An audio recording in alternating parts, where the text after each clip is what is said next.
Hey there, micro folks. This is Mr. Hooker, and this is video number 2 of international trade. Let's get on to the work here. Trade barriers and export subsidies. We got tariffs, which are the most common kind of way to do a trade barrier. That is just basically a tax on imports. So we've got two different kind of tariffs you can do. You can do a revenue tariff or a protective tariff. If you're doing a revenue tariff, you don't really want to stop people from sending stuff in. You're basically just trying to make money on the stuff they send in. So you do want them to keep sending that stuff in. You just want to make money on everything they send in. A protective tariff, you want to stop them.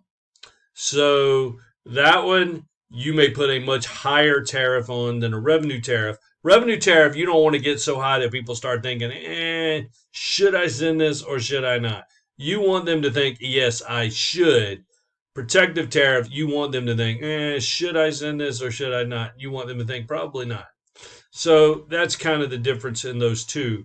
An import quota is a limit on the number of items you may send into the country. Um, so there's a limit on the number of automobiles that come in each year. So there's that one, and then we got VERs, which are voluntary export restrictions. So let's say that there's a quota, and you're not really fond of the quota, so maybe you cut a deal with the government and say, hey, I know that there's a quota of 10,000, but you know, what if we ship only 12,000?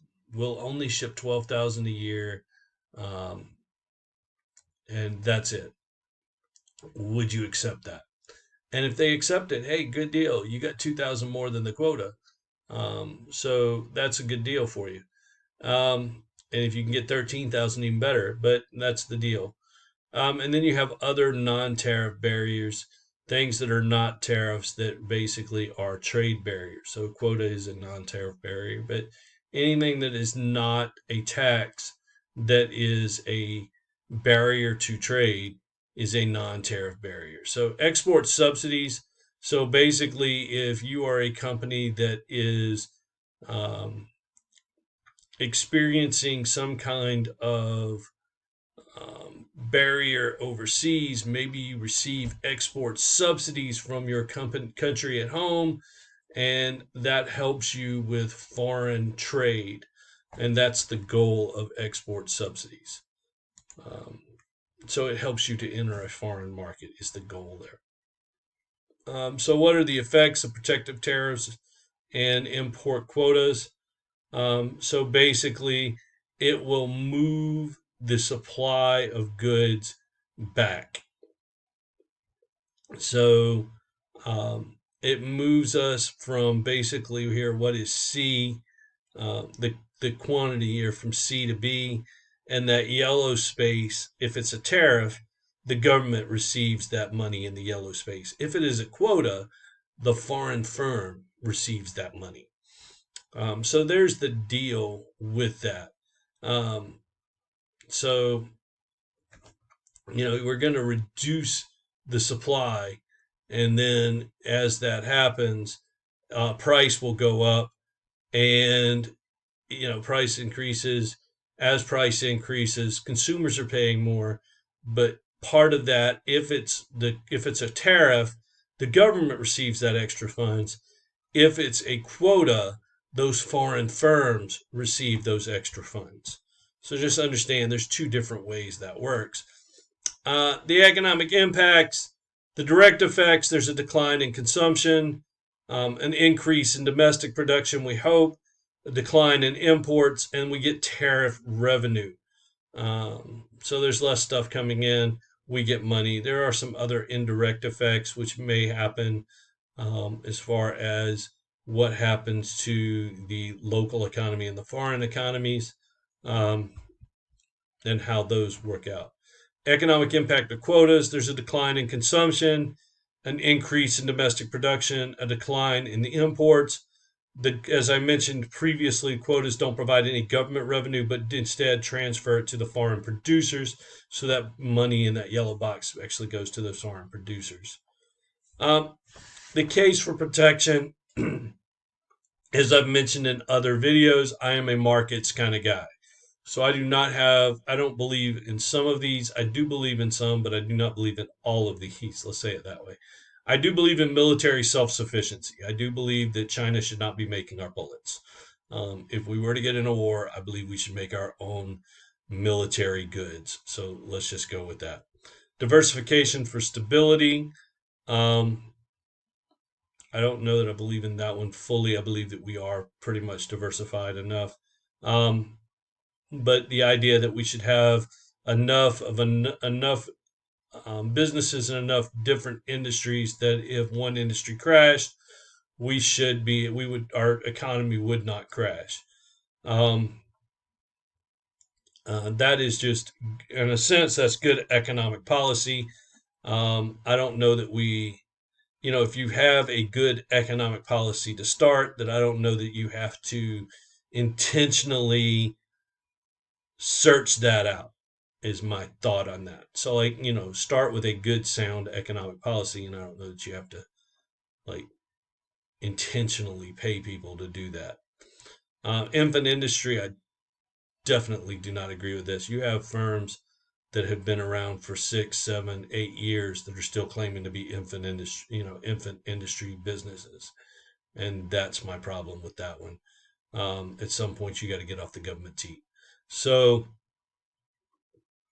at some point, you got to stand, or you just need to go ahead and die. Um, so this one, businesses say, "Hey, we can't survive against these large competitors." Yada yada. Well, if you can't survive against them, maybe you shouldn't be in business against them. Protection against dumping. So dumping is the idea that a foreign firm, and sometimes a U.S. firm, will drop goods in a foreign country. A firm will drop goods in a foreign country below cost, and that will provide them an in that country. People will like those goods, and then they will continue buying them, and eventually they will raise the price. But after they have eliminated the domestic competition by selling their goods at below cost originally. So you originally get your entry into a country by selling below cost, and that is illegal in most countries. So um, sometimes you have to have protection against dumping. So that's one of those things that if you see people bringing that stuff in, you kind of have to stop them at the border, at customs. So um, you can stop most of that, I do believe. Um, I do believe, that's my take on that. Increased domestic employment. Once again, I believe that that comes from a good, sound economic policy. That's not something you pursue with extra money on that. Cheap foreign labor, on that, it's a cost of living thing. Okay. They're paying their people what they need to pay their people. Um, so if they paid their people what we pay our people, they would live better than their own leaders. So um, don't harp on them because they pay them less than we pay. And so you just have to understand global economics to do that, to get to that. So, um, having had Fulbright scholars in my classroom and having gone to school with folks from Malaysia and stuff, I understand that idea that you can't really pay everybody, you know, $7, $9, $10 an hour. You just can't expect that. So you have to understand the economics of other economies. You just have to understand how they pay. Multilateral trade agreements, GATT, General Agreement of Tariffs of Trade, which became the World Trade Organization. Basically, it's a group of countries that agree to give everyone in that group most favored nation status. It's a very toothless organization. Let me just point this out. So everybody's supposed to get most favored nation status. They agree on other things, but the deal with that is not everybody does what they're supposed to do. They will argue, they will hear disputes between countries, and you hear a lot of disputes about, hey, they didn't give me what they were supposed to give me, they didn't do what they were supposed to do, because some of these countries just don't like each other. And basically, they'll go up and say, "Yeah, I'm not going to do that for them because I just don't like them." And GATT will be like, "Well, you need to do that." And they're like, "Well, I'm not. So do what you're going to do." And GATT can do nothing, or now it's WTO, so WTO can do nothing to them, and so they can't do anything, and it's just like, yeah, whatever. And there's nothing that can happen, nothing they can do, and it is what it is. And so it's just really kind of stupid, but it is what it just goes that way. The EU, common group of countries over in the European Union, over in Europe. The thing is now, now more people. It's been going since the 1950s. People know more about it now because you have a common currency and things like that. The euro came up in the 90s. So people know more about it now, and they think it's more new, but it's really been around for a long time. North American Free Trade Agreement, which has been replaced. Um, so America, I think is what it's called now. But GATT, equal non-discriminatory trade between member nations, reduction in tariffs, and then elimination of import quotas. So the idea there was free trade. It didn't really get there, but whatever. The WTO was established in the Uruguay round of GATT. So these are all done in what they call rounds. As of 2021, there were 164 member nations. It oversees trade agreements and rules on disputes. Critics argue it may allow nations to circumvent environmental and worker protection laws, and that may be true, but like I say, they have no real teeth. EU initiated in '58 as a common market.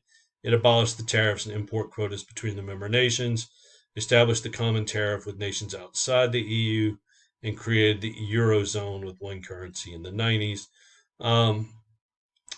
The thing that a lot of people don't realize is that there's a lot of distrust in the EU between the Western and the Eastern countries. So um, a lot of countries in the Western EU do not trust or like the countries in the Eastern EU. And so there's a lot of distrust and dislike there as far as the way that goes. Even though you're supposed to treat them exactly like full members, they don't. And there's a lot of distrust and dislike there. NAFTA agreement between U.S., Canada, and Mexico established a free trade zone between the countries. Trade increased in all countries, enhanced the standard of living for all countries.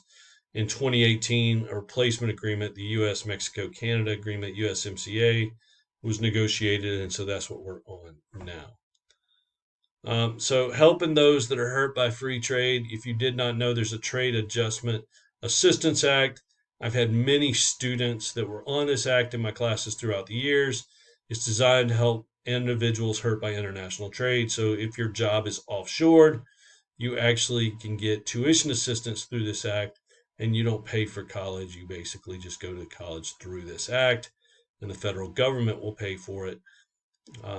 For a while there, the state of North Carolina had more people using a tuition assistance through this act than any other state in the union. Um, so it's an interesting thing there. Offshoring of jobs is shifting work previously done by American workers to workers abroad. And then we had reshoring, which was bringing jobs back to America from other countries, which was a popular thing for a few years there, a couple of years back. The petition of the candle makers in 1845, which was a tongue-in-cheek thing, petition of candle makers asking for protection from natural light producers such as the sun. It was a full-page ad taken out in a Parisian newspaper, an argument supporting the idea of free trade. So they were kind of poking fun at the protectionists. They took out a full-page ad in a Parisian newspaper asking for protection from the sun, just to get under these people's nerves.